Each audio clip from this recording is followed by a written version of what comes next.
Askreddit Asks, to the people on a plane on 9/11, what did your pilots tell you when they grounded all flights? I was flying from London to New York and diverted into Montreal. I told the passengers that there had been a security-related event and that all U.S. airspace had been closed down, requiring us to land at the nearest suitable airport. Well, that would be absolutely terrifying. To close down the airspace of such a large nation. Like the other guy said, my mind would go straight to nuclear war. A security-related event and that all U.S. airspace had been closed down. Hashtag WHAT? Exclamation mark. Deleted. How to grey your hair in 24 hours. Talk about beyond stressful. Did your dad suffer any PTSD from it? Question mark. My mum was a controller at Logan on 9/11. Small world. London to Chicago. Pilot told us there had been a major incident and U.S. airspace was closed. Asked us not to talk or speculate with other passengers about the incident, to minimize panic. We turned our phones on as we taxied on landing in Montreal. Both towers were already down and phones were going crazy. People who had managed to get a call through were sobbing and trying to explain to those whose phones wouldn't connect what they had just heard. Absolute sense of disbelief all round, and it didn't really hit until I saw it on TV in the hotel.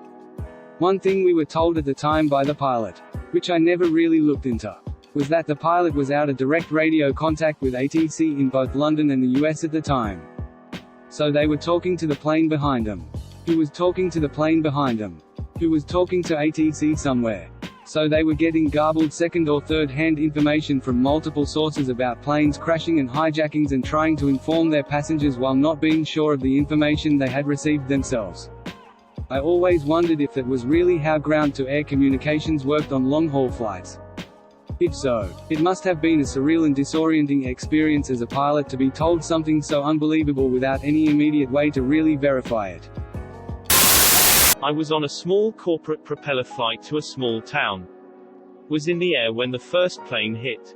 Somewhere during the day they just called us, let us know that would not be flying us back. The town was so small they didn't have rental cars. That's when I learned the Ford dealership rents cars.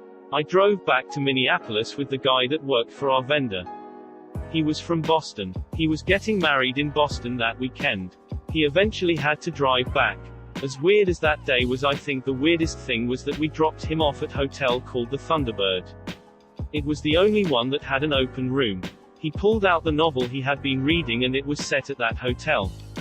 What a surreal day. Edit. Since a few questions came up in these comments, it was the Thunderbird just north of the Mall of America in Minnesota. Today I learned there are other Thunderbird-themed hotels in United States. Was it the same one as the novel? Not sure. He thought it was. I can't remember the book, but it was about a sports agent or something. His mind was absolutely blown when we dropped him off. The Thunderbird was kind of a politically incorrect American Indian-themed hotel. And that's the part that really stood out to him. He kept saying, "It's this Thunderbird, this is the Thunderbird. I'm staying at this Thunderbird." The small town was Marshall, Minnesota. In retrospect, can't recall if they didn't have a rental car place or if they were out of cars. All I know is someone hooked us up with the Ford van. It was September 11th, everybody was kinda working together. I can't even remember where we dropped it off. It must have been a Ford dealership somewhere in the cities. Lol, people who think this is a Ford product placement. It was just a day in the life. Not everything is an ad, unless it's a Tide ad. I was on a United flight from Newark to Atlanta that morning. We were in the air when everything happened and were supposed to land about 9:00. Just before landing they held us in a holding pattern, in the air. At about 9:30 we landed. No announcements were made on the plane. Just as we got to the gate and people started turning their phones on. I hear phones start ringing everywhere.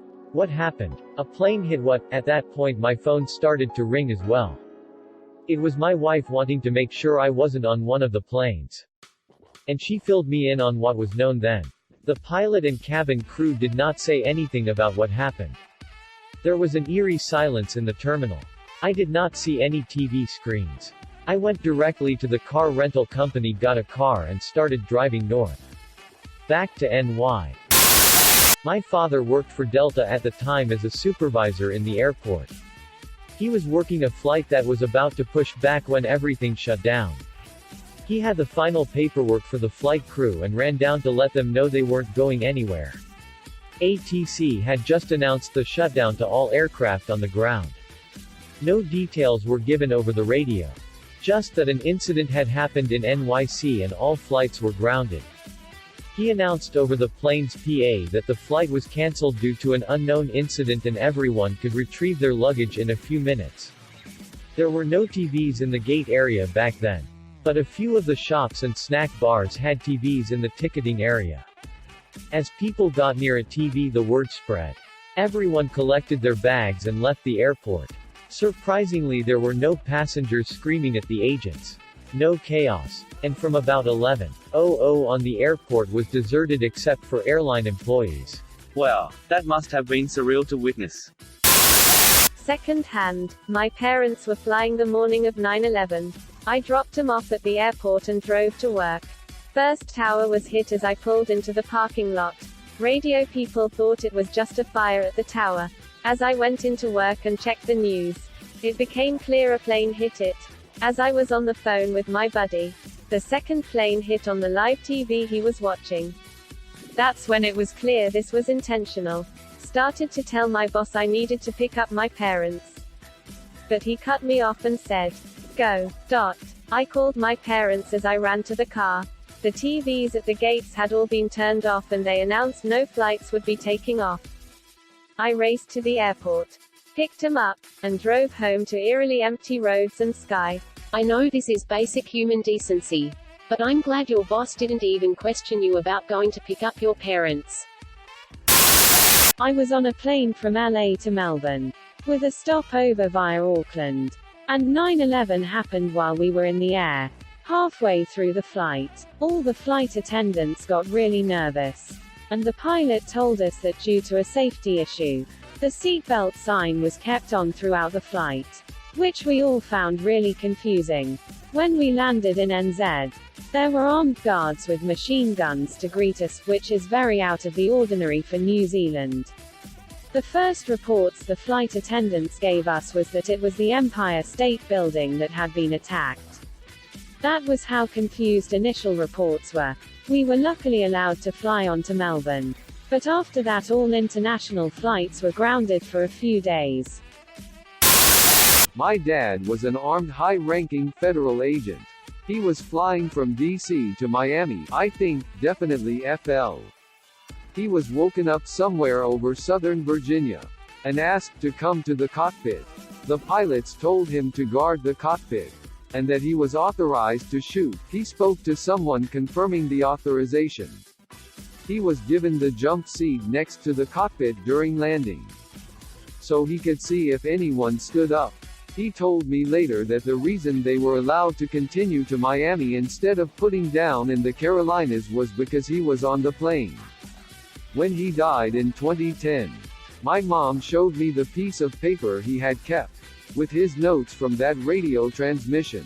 I think my older brother has them now. Side note, when he landed, he was met by the 3 guys he was flying down to meet with. And they all drove back overnight, getting back just in time to help oversee the search at the Pentagon. I've never seen him as shaken as the day he brought home a piece of the desk from his office. Your dad has seen some shit.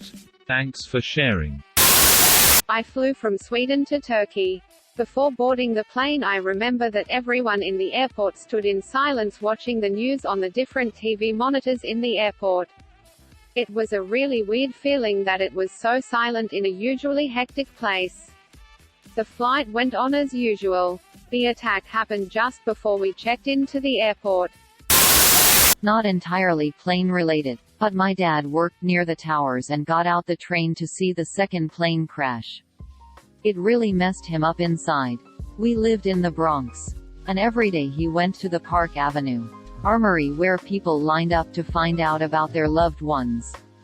My dad noticed that many didn't speak English and they were having a hard time communicating. He wrote translation services on a piece of paper and stapled it to his shirt and spoke Spanish.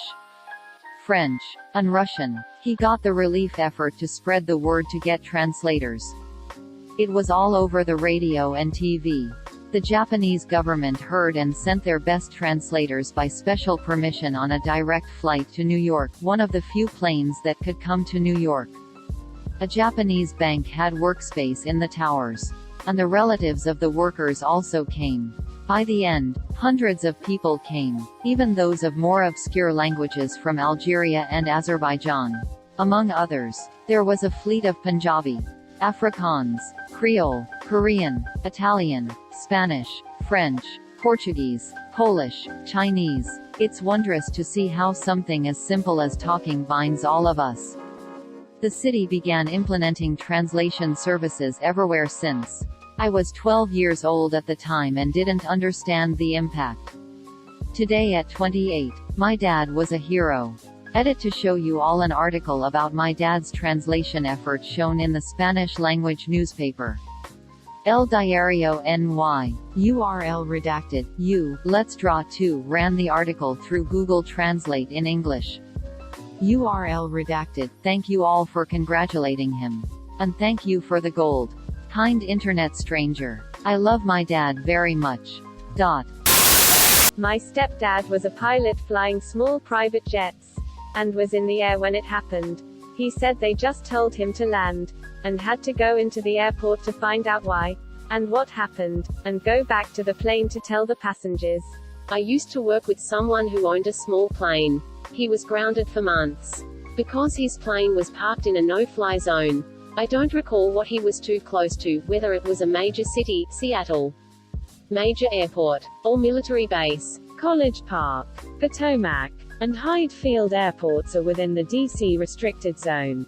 They were closed until February 14, 2002, then restricted to planes housed there, and the pilot require a background check.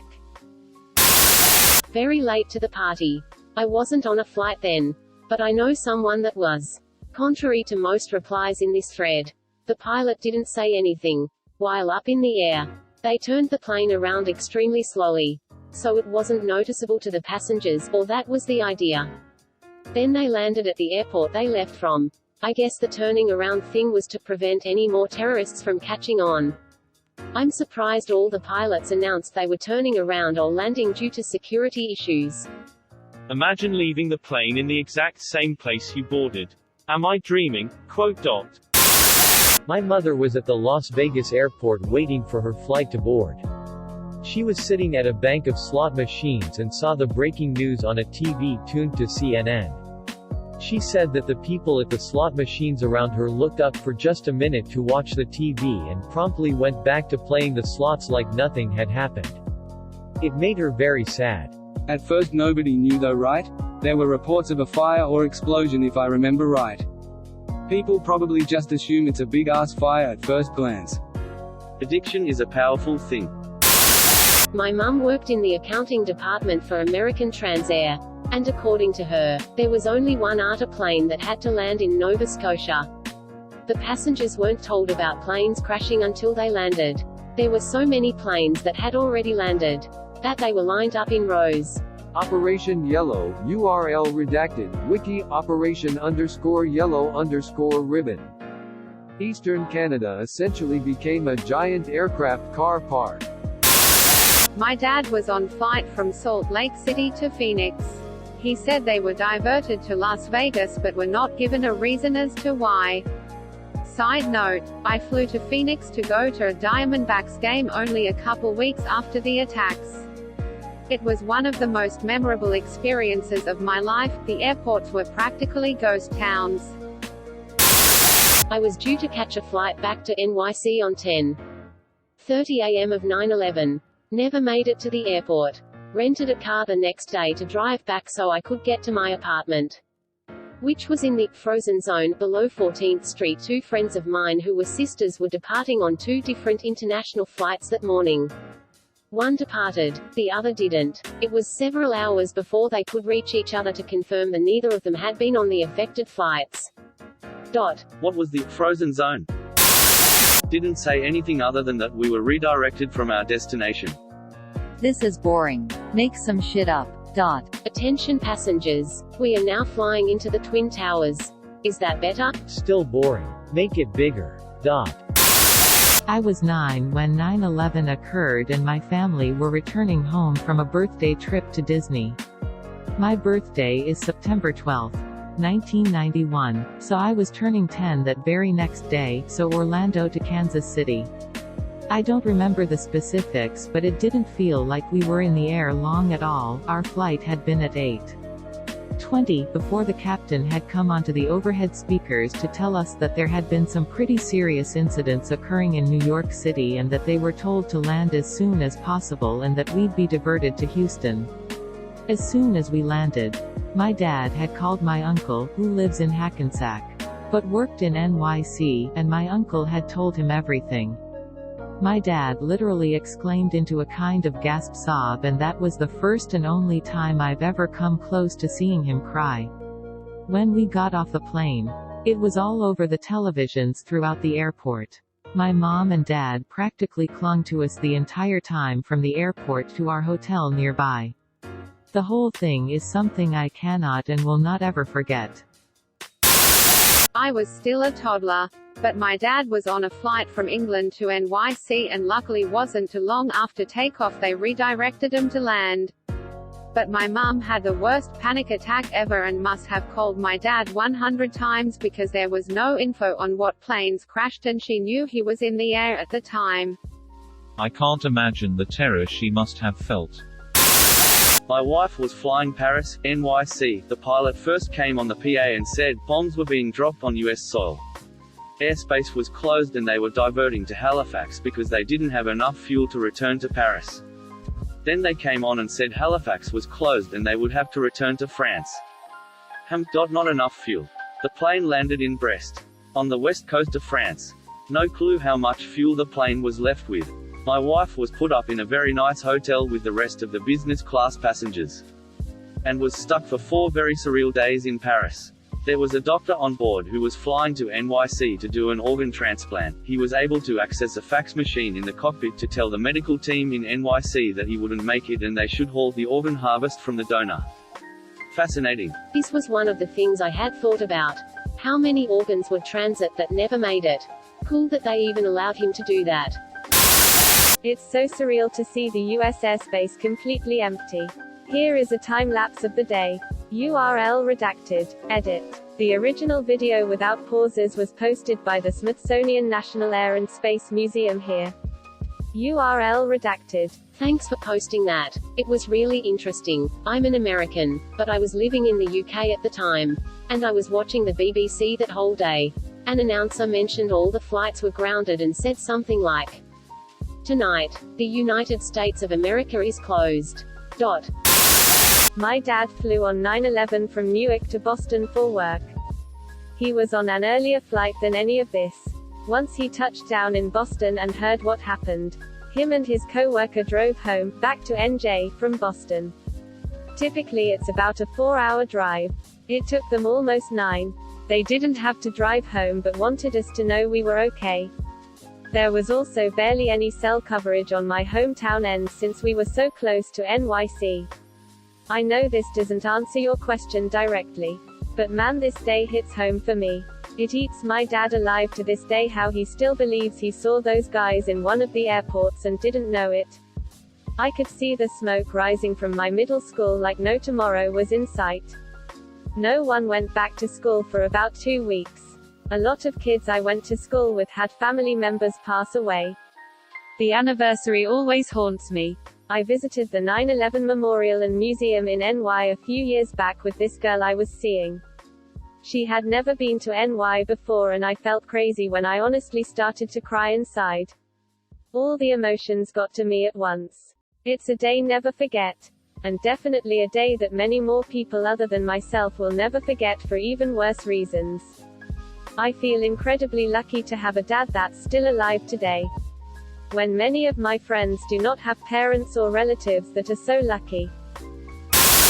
My mum wasn't told anything except that they had to land immediately. She was flying back from Taiwan and was closest to Hawaii. So they turned around and landed at Hawaii. It was a work trip, so they covered her hotel and all expenses for a week. She said it was horrible what happened, but a really nice vacation. Not me, but my mum, who was and still is a flight attendant. She was working a flight from DFW Boss that morning. They were approaching the northeast when they were diverted to Akron. Though, I'm not sure what she was specifically told, but I know they knew something was up. Their flight communications are even included in transcripts from that day. By that time both towers had been hit and they were headed west over Pennsylvania to land. My mum said they were all on edge, not really comprehending the severity of the situation and wondering whether they might be hijacked themselves. They were communicating with Cleveland on the ground when the hijacking of United 93 began over western PA. So there was communication between both flights and ground trying to confirm that the screaming etc. they heard on the frequency was really a hijacking?